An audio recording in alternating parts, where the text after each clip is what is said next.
Let's start with some incredible stories of lucky survival, and gradually move on to the most unbelievable, almost impossible cases on this list. Number 1. Betty Lou Oliver.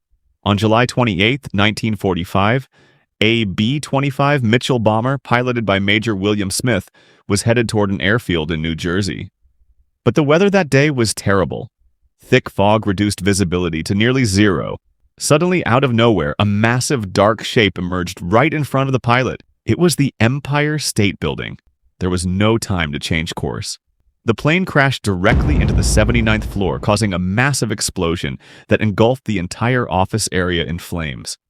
In the chaos, Betty Lou Oliver, an elevator operator working on the 75th floor, was thrown by the blast. She suffered severe burns, multiple broken bones, but miraculously she was still alive.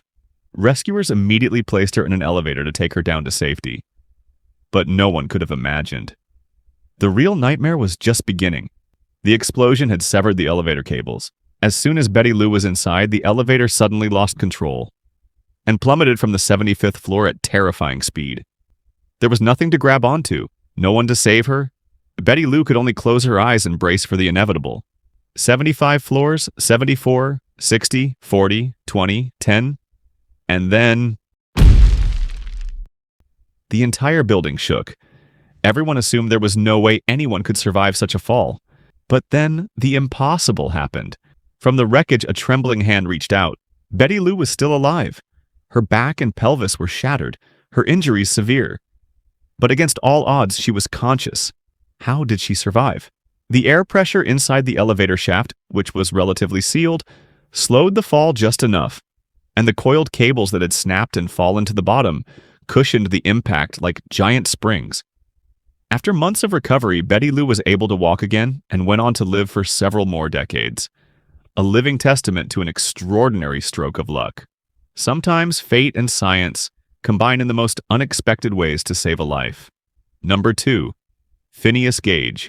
In 1848 in Cavendish, Vermont, Phineas Gage, a railroad construction foreman, was supervising an excavation crew setting explosives for leveling the ground.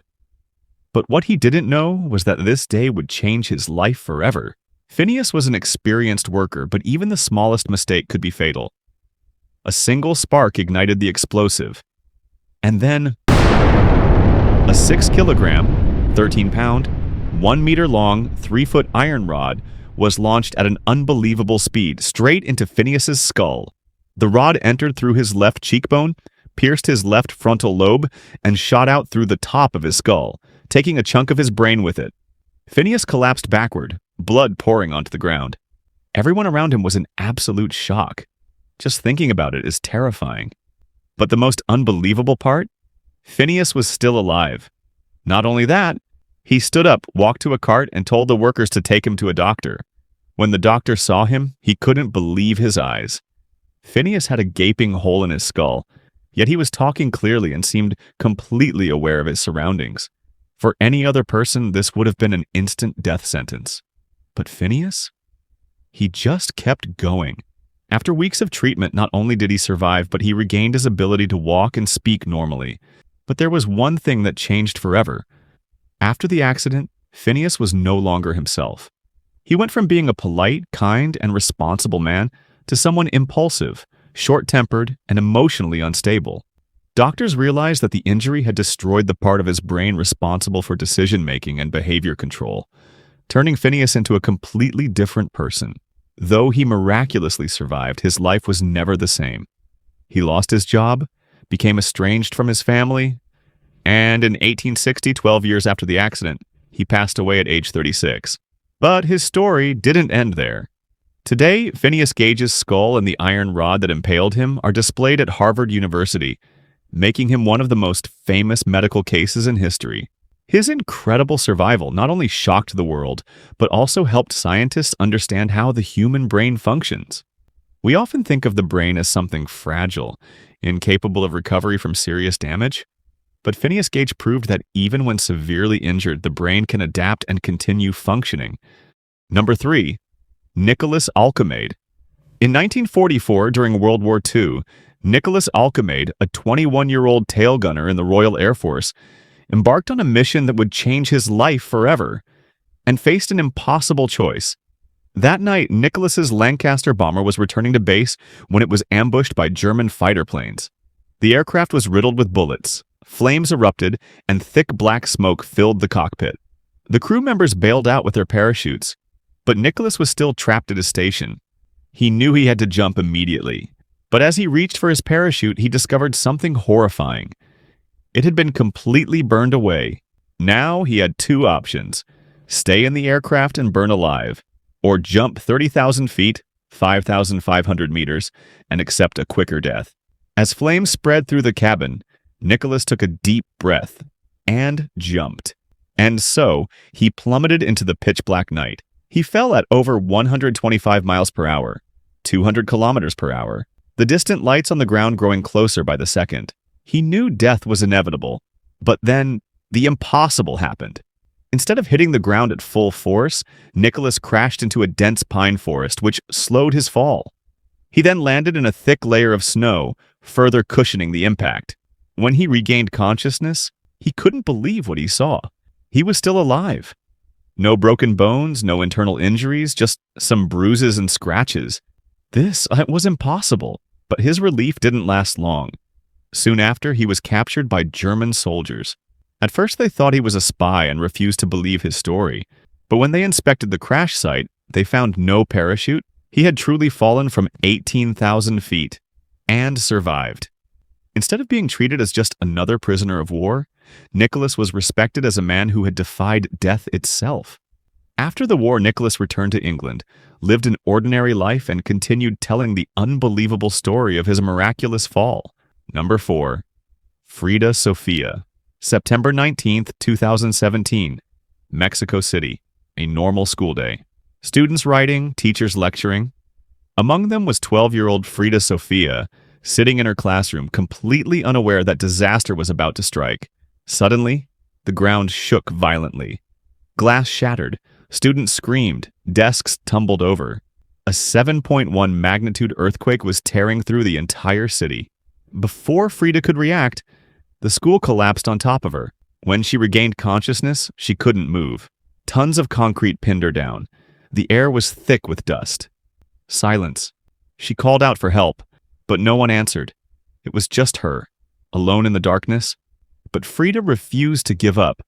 She knew she had to conserve oxygen, stay calm, and fight to survive. Above her, rescue teams searched desperately for survivors. They dug through the rubble looking for any sign of life. Then, a rescue dog suddenly perked up. It sniffed the air and barked. There was someone alive. The rescuers froze, and then they heard it.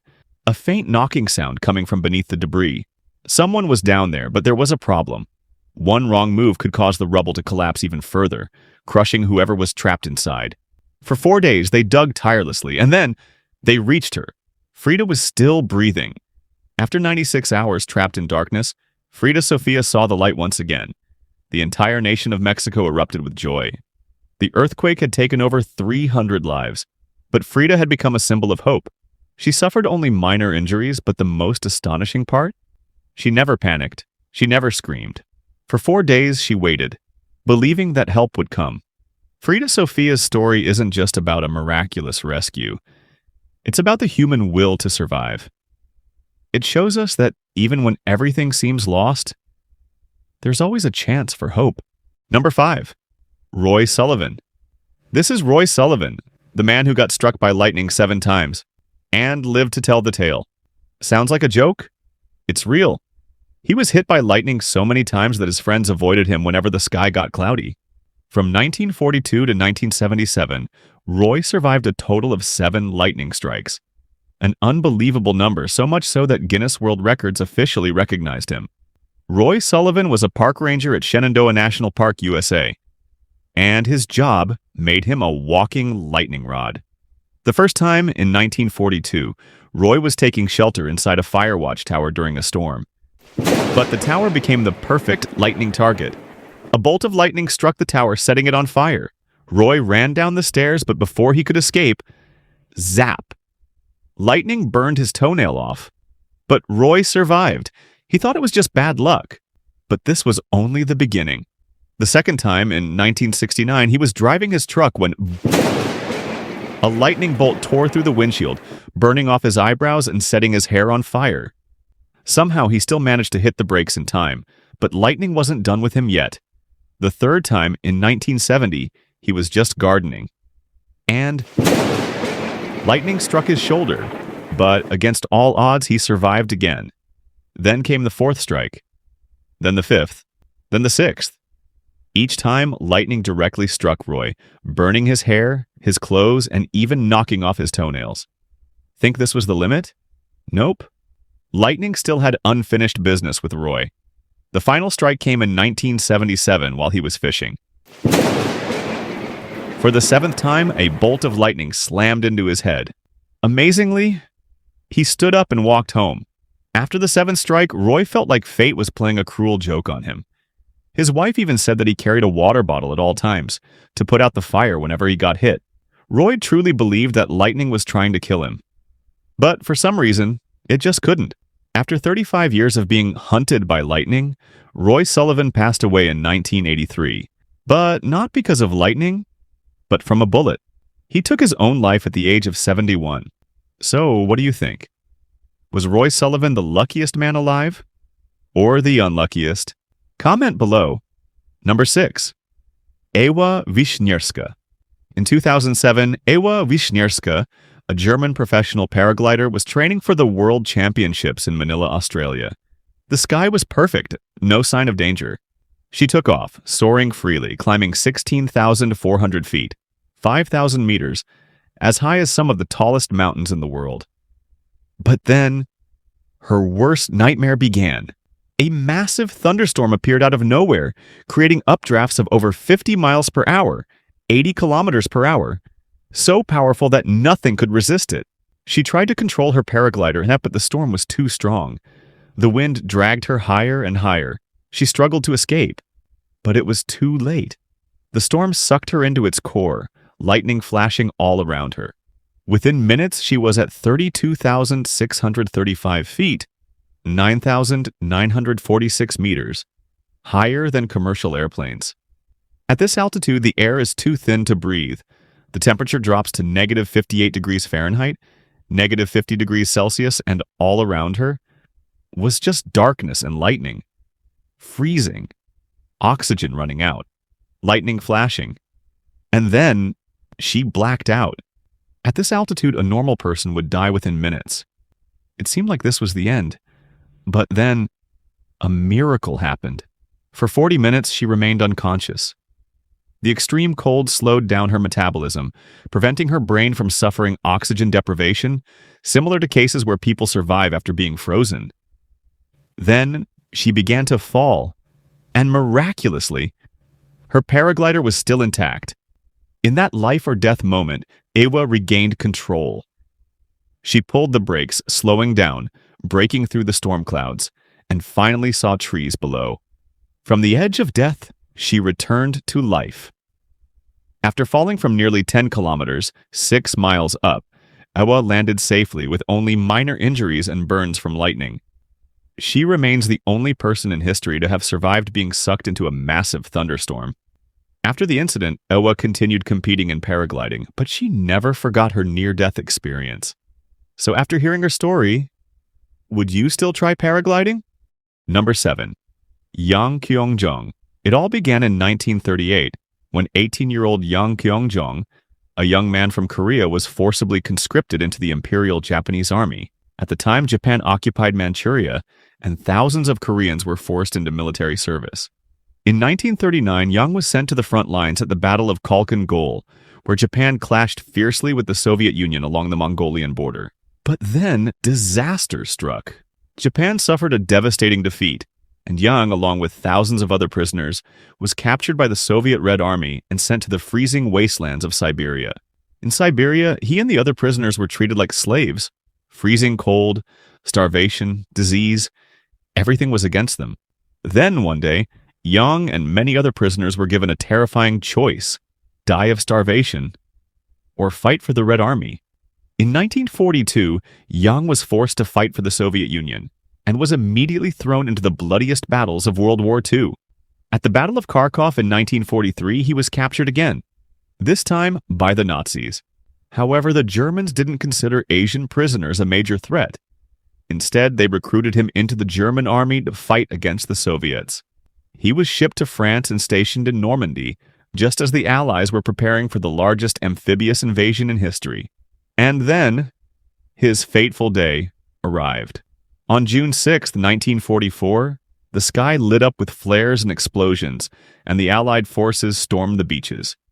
This was D-Day, the largest military invasion in history. In the chaos, the Germans were quickly overwhelmed. After years of war and multiple battles, Yang Kyung-jung was captured yet again, but this time by the United States Army. When the Americans interrogated him, they couldn't believe his story. An Asian soldier wearing a German uniform? World War II ended, and Yang was sent to a POW camp in Britain. And then, he vanished from history. No one knows if he ever returned to Korea. Some sources claim he stayed in the US and lived out the rest of his life there. Yang Kyung-jung may be the only man in history to have been forced to fight for 3 different armies in the same war. What do you think about his bizarre fate? Comment below. Number 8. Timothy Treadwell. Would you dare to live among massive wild grizzly bears with no weapons, no protection, just pure trust? Timothy Treadwell did it. For 13 years he lived in the wild, believing he could bond with grizzlies and become a part of nature. But in the end, the very creatures he loved the most brought him a horrifying death. In 2003 at Katmai National Park, Alaska, Timothy and his girlfriend, Amy Huguenard, recorded their final moments before being torn apart by the same bears they trusted with their lives. And the most terrifying part? The entire attack was caught on audio. Timothy wasn't an ordinary man. He left behind modern life and spent 13 years living among some of the most powerful predators on Earth. He believed that bears weren't killers, that they were simply misunderstood by humans. Every year, Timothy would travel to Katmai, filming the bears and documenting their behavior. But in 2003, he made a fatal mistake. Instead of leaving as he did every year, he stayed longer, right into the harsh Alaskan winter, when food was scarce and the bears were at their most dangerous. Then, on the night of October 5th, 2003, his worst nightmare began. A new, unfamiliar bear approached their tent. Suddenly, it attacked. Timothy was the first to be mauled. Amy screamed in terror, tried to fight the bear off, hitting it with anything she could find. For 6 agonizing minutes, the horrific sounds of Timothy being ripped apart filled the night. Amy didn't run. She grabbed a wooden stick and tried desperately to save him, but she stood no chance. Moments later, her screams also fell silent. When rescue teams arrived, all that was left were bones and torn clothes. And the camera, it was still there, but only recorded the audio. No images. Just the haunting screams that would remain forever. Timothy and Amy's remains were found the next day. The bear that killed them was shot and examined. Inside its stomach, the remains of 2 people who once trusted it the most. Timothy wanted to prove that humans and bears could coexist in harmony. But he was wrong. No matter how well-intentioned he was, nature does not follow human rules. These stories show us that in the most extreme situations, humans can defy fate. But sometimes fate has the final say. Which case impressed you the most? Leave a comment below.